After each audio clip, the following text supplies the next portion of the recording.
targets that really frightened the Israelis, because I think the Israelis were not aware that the Iranians knew as much as they do about Israel and its military complex, and I think they were frightened by the sudden penetration that could not be halted. I think it's one of the reasons that you saw this clip of President or Prime Minister Netanyahu, who was actually shaking as he read his speech. I think the whole experience frightened him. He's obviously recovered from his shakes, and now I think he's pressing ahead to throw everything he's got against Iran in the hopes that he can do so much damage that Iran won't be able to strike back. I think that's unlikely, and also because he thinks he's going to destabilize the Iranian regime. Does the IDF have the ability to reach Iran without refueling? Do they have missiles that can travel the same distance that the Iranian missiles can travel? I suspect they do. The question is how many? I don't know. They are primarily reliant on their air power. And you're right. For them to launch a significant airstrike, they need air refueling support. Right now, I think we've got at least 80 to 90% of all the air refueling assets in the U.S. Air Force in the region. So I'm sure that we'll support them with air refueling. They had planned earlier to land in Azerbaijan and then launch their strikes from there. But I think the Azeri Turks have said, nope, that can't be done under the current circumstances. Colonel, a year after October 7th, is Israel stronger and more stable, weaker and less stable, or something in between? No, I think we have to understand a couple of things. Large numbers of Israelis have left the place. One wonders if they'll ever return. They may not. So I think we have to accept the very high probability that Israel is dramatically weaker. They're entirely dependent upon billions of dollars from the United States to keep them afloat economically, entirely dependent upon us for ammunition and weapon system support. This is why you hear people repeatedly saying that we are complicit in the various atrocities which the Israelis have committed in the name of defense. We are complicit. We have financed those atrocities, and there doesn't seem to be relief in sight, no matter who wins the election in November. Oh, I think that's true. I would say there is a difference, though, between Ukraine and the United States, or yes. Ukraine and Israel.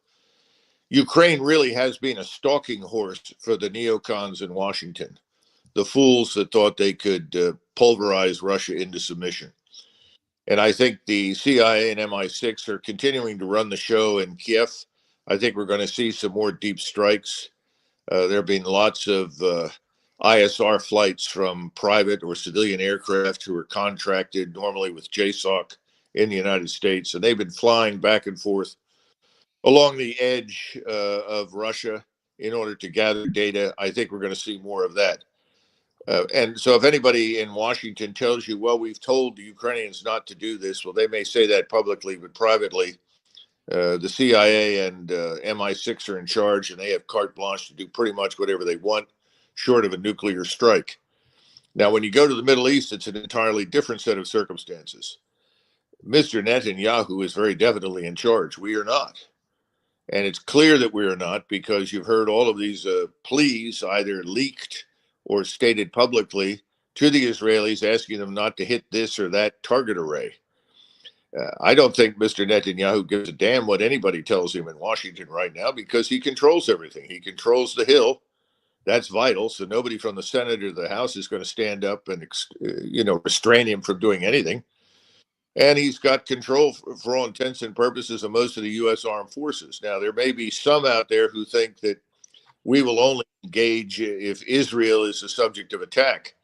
We will see. But I think we're going to have to support the Israelis in their attack on Iran, or the Israelis might as well write it off. Does Netanyahu face any chance of the spigot being turned off if he continues to thumb his nose at the White House? It's doubtful, as you pointed out, because their assumption is if for some reason they have to pause and not ratchet up the intensity of the war, then it's only temporary, because if President Trump wins, they are confident that he will come in and give them 100% support to do whatever they want. I guess they're confident on the same happening if Vice President Harris wins. Yeah, I think so. Although they'd be more comfortable with President Trump. I mean, you've seen President Trump is very demonstrable in his support for Israel, and more important, his support for Jews in the United States, in his public behavior. So I think they given the choice, Judge, I think they'd much rather have President Trump.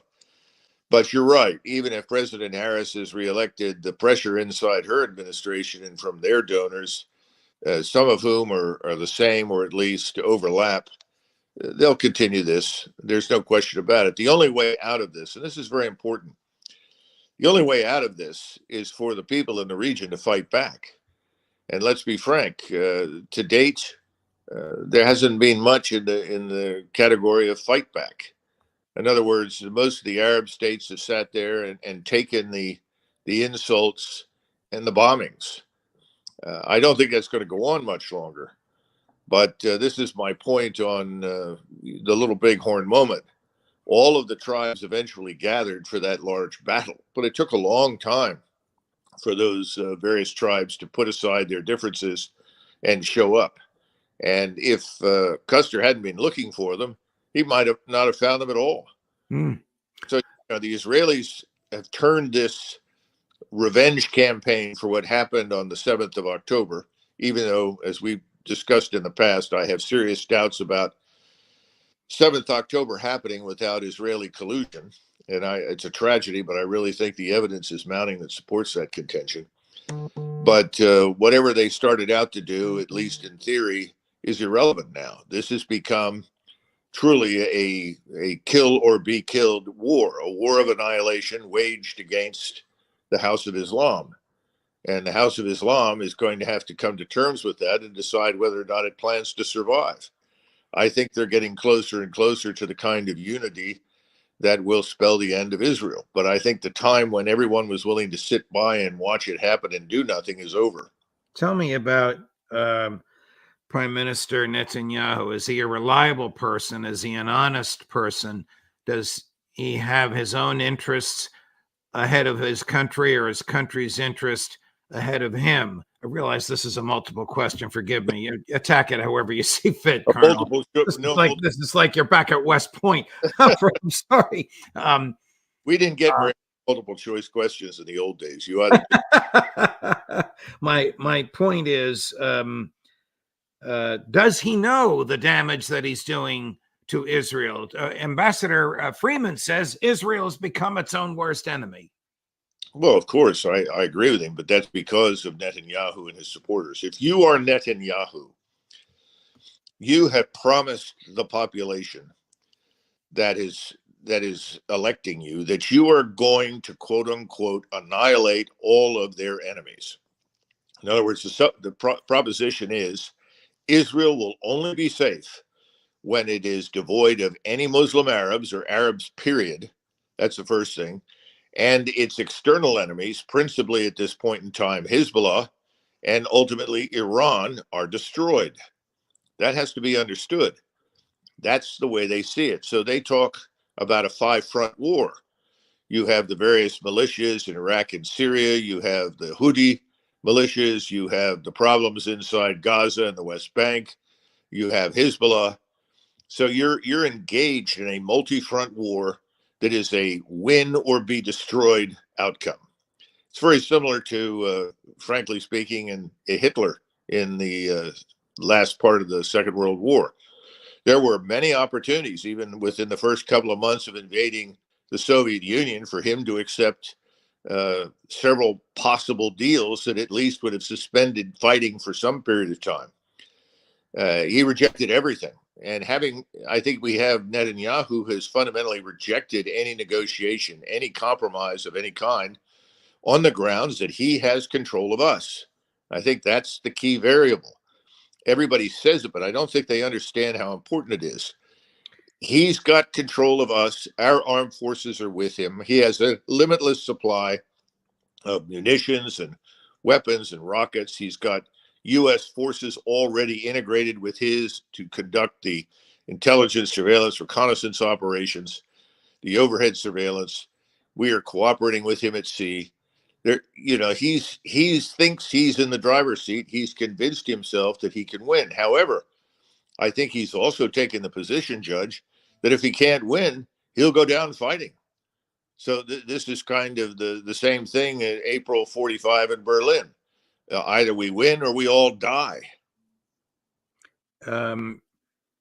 President Macron of France just 4 days ago made an interesting comment, a criticism of the United States and of Prime Minister Netanyahu with respect to ceasefire. I'm going to play the clip in a minute, but nobody talks about negotiations for ceasefire anymore.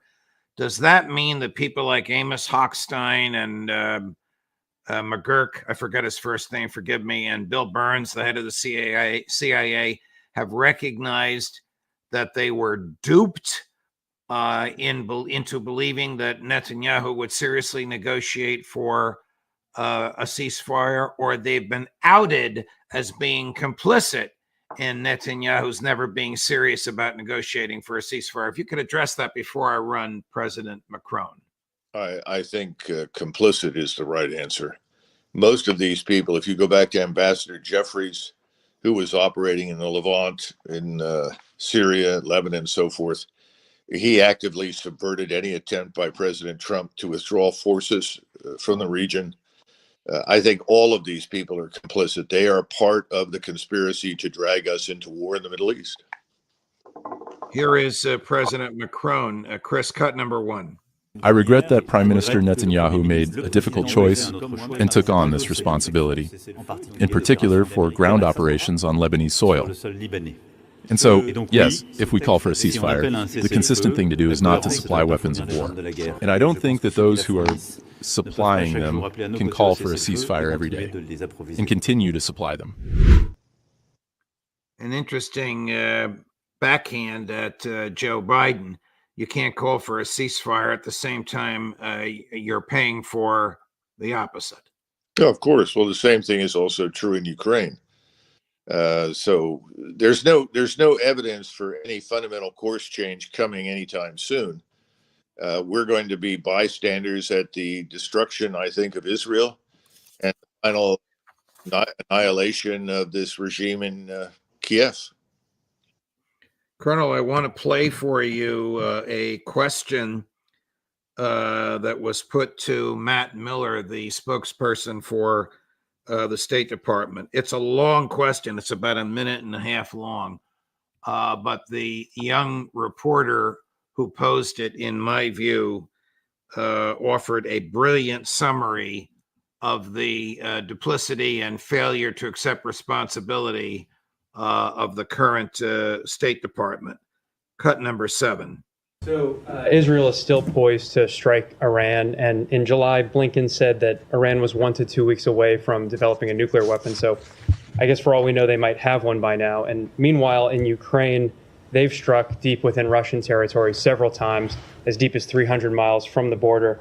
And in that case, we don't have to guess. We know that Russia has the largest nuclear arsenal on the planet, as many as 6,000 warheads. And so one of the risks of arming militaries that are striking in the territories of nuclear powers is that one of those gets deployed, and then it could escalate very quickly from there. So it's rarely discussed, but it's important to address that the nuclear risk is real, and it could very abruptly mean the end of what humans have worked for thousands of years to collectively achieve. And us today are very lucky to live with the fruits of that achievement, and I feel like we're treating the risks kind of brazenly. So my question for you is, we often hear in response to these concerns that, well, Putin, Khamenei, they're war criminals, they're terrorists, as if they're too inherently evil or immoral for us to negotiate with. But meanwhile, this administration has financed a genocide in Gaza for the last year, and every day you're up there denying accountability for it. So, what gives you the right to lecture other countries on their moral? So if you have a policy question for me, I'm happy to take it. If you want to give a speech, there are plenty of places in Washington where you can give a speech. Yeah, but people are sick of the bullshit in here. It is a genocide. You are abetting it, and you are risking nuclear war in Ukraine for this proxy war. Plenty of other places to give a speech. Go ahead. First, what did you think of the young man's question? And second, what did you think of, of the State Department response? Let's be frank, the man was spot on. He's right. The only thing I would add right now is Americans need to wake up. They need to understand that the response to the first hurricane that came through recently and the devastation that it wrought was abysmal. The administration continues to perform badly. FEMA has been a joke. The population, the American population, suffering in places like Asheville, Eastern Tennessee, and other areas, are wondering if there is any real leadership in Washington that gives a damn. And I think Americans need to look at this, because I would argue they don't. They're pouring far, far more money and resources into caring for illegals, providing them with free health care, free housing, moving them all around the country to make it difficult to eventually expel them in the future. And at the same time that we are being devastated by illegal immigration and weather, we're being dragged into arguably a situation in both Ukraine and certainly in the Middle East where we could end up in a nuclear confrontation, because the Russians are deadly serious about Iran. They are not going to abandon Iran. We seem to overlook that. We seem to act as though it doesn't mean anything. And we continue to pretend that everyone in the region is a backward fool. Now we have the Turks that are on their way to the Lebanese waters. They're going to evacuate their citizens. They're armed to the teeth. I don't know what the Israelis are going to do, but they were so brazen and arrogant in their attacks on Russian facilities in Syria. I would not be surprised if something similar did not happen with the Turks. I think everybody's had it with this unrestrained violence from Israel. And they've had it with us because we've done nothing about it. But now it could go nuclear. And we've always known that this was in the background. But all we can do is hope that cooler minds prevail in Washington. But if Israel gets into the position I think it is headed, this little bighorn moment, the temptation to use that is going to be overwhelming. Meanwhile, here at home, Americans are focused correctly on what happened during the hurricanes and the new one that's coming through right now that's about to devastate more of Florida. And potentially, I mean, we don't know where it'll go. It could cross and go east, north, west, south, whatever. I understand that, but Americans need to pay attention. This is not some fulfillment, as they think, of prophecy. This is a disaster, period, that confronts us. We've walked right into the bear trap. We need to get out of it. But to do that, we have to pull the plug on Netanyahu, and we need to pull the plug on Zelensky. Of the two, I think ultimately we'll pull the plug on Zelensky long before Netanyahu, and it may be too late at that stage. Colonel, is there any respect internationally amongst diplomats for the United States Department of State? I think everyone all over the world has become accustomed to being bullied or lied to by us for a long time. We were given the benefit of the doubt, I think, for many years, even when President Trump was in, and we saw everything he wanted to do actively subverted by the people around him. People in the international system said, well, you know, we understand. We think President Trump really does care and is trying to do the right thing. So I think a lot of people gave us a pass. I think those days are over. There's no more pass. And all you have to do is look at BRICS. You know, you've got 84 countries standing in line to join. Turkey, which has been a paper lie, frankly, for some time, is effectively joined the Russian, Chinese, Shanghai Cooperation Council / BRICS community.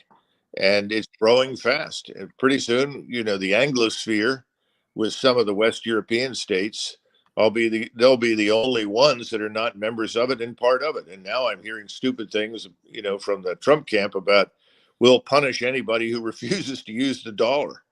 Well, that's absurd, but that's where we're headed right now. We think entirely in terms of punishing, bullying, threatening. We don't understand. That's over. The world has changed. It's not going to take it anymore. And by little bighorn, I mean that Custer rode out to find Indians because his view was that if he didn't find them and pin them down, that they would escape. And he never thought that he was going to find very many. He rode out. He found that virtually every Indian within hundreds of miles was present, and they made short work of him. I think that Israel is on the road to the Little Bighorn, only it's in the Middle East. Virtually everyone in the region has turned against Israel. I mean, we were looking at headlines for several weeks. Oh, the quote unquote good Arabs are supporting Israel. What they really meant is that our billions of dollars were bribing them to stay out. It looks like the bribes no longer work, and there's no one in the region who is going to lend a hand to Israel except for, of course, the United States.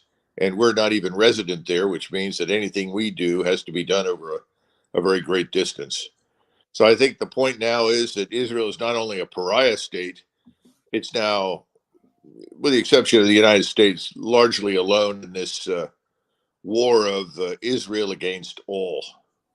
Colonel, when you speak of U.S. bribes in the region, I think you're probably talking about Jordan and Egypt.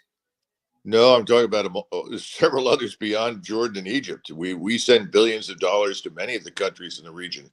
Obviously, Egypt is the biggest recipient, but Jordan as well. And I don't think there's much we can do about it. We've bribed as much as we can.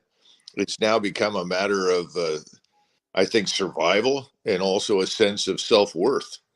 I mean, how do you support the larger Arab cause, which is, whether we like it or not, bound up with the Palestinian matter and still maintain relations with Israel? You can't. In fact, this morning, the Crown Prince of Saudi Arabia came out and said, it's time to hold the Israelis accountable for their criminal acts, and that the leadership of Israel should be held liable and appear before an international court for the crimes they've committed.